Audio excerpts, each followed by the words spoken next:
क्या आपने कभी सोचा है कि इंसान ने बोलने से पहले अपनी बात कैसे कही होगी? जब शब्द नहीं थे, तब भावनाएं थी और उन भावनाओं को दीवारों पर बने चित्रों, रंगों और बाद में कैमरे की रोशनी ने जीवित रखा। गुफाओं की दीवारों से लेकर मोनालिसा की मुस्कान और कैमरे की एक क्लिक तक दृश्य कला का इतिहास मानव सभ्यता की कहानी कहता है।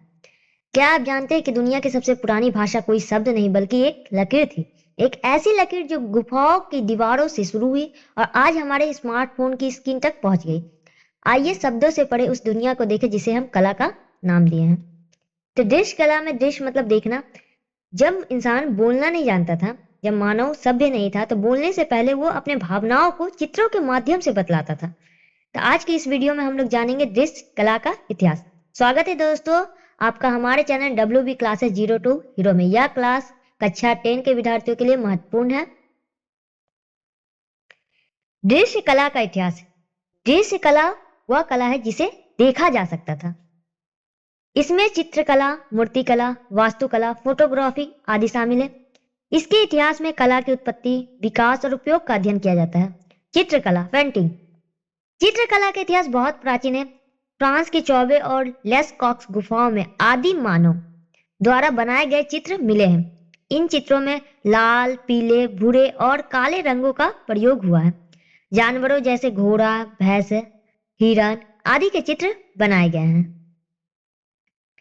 पुनर्जागरण काल। इस काल में चित्रकला का अत्यधिक विकास हुआ है। प्रमुख कलाकार और कृतियां। लियोनार्डो दा विंची, इनकी सबसे फेमस चित्रकारी है Mona Lisa, the Last Supper. Michelangelo का है द क्रिएशन ऑफ एडम।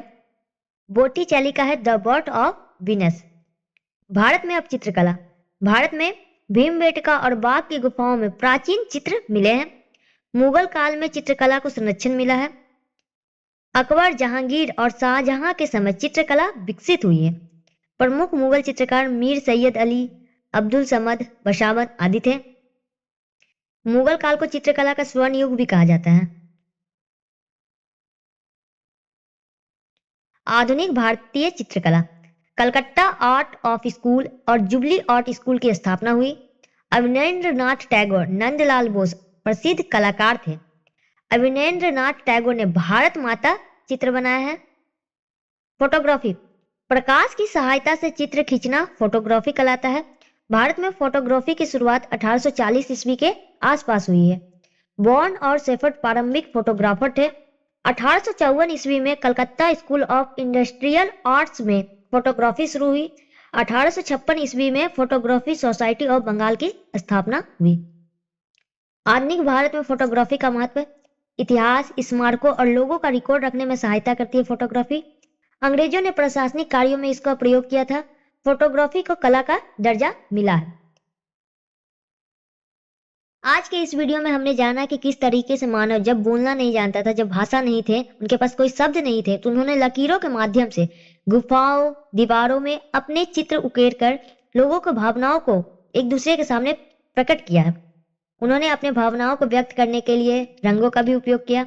इस तरीके से उन्होंने दृश्य के माध्यम से अपनी भावनाओं को दूसरे लोगों के सामने प्रकट करना शुरू किया। इस इतिहास के बारे में हमने आज डिटेल में पढ़ लिया है। आगे ही ऐसे वीडियो के साथ बने रहने के लिए हमारे चैनल को लाइक, शेयर और सब्सक्राइब करें।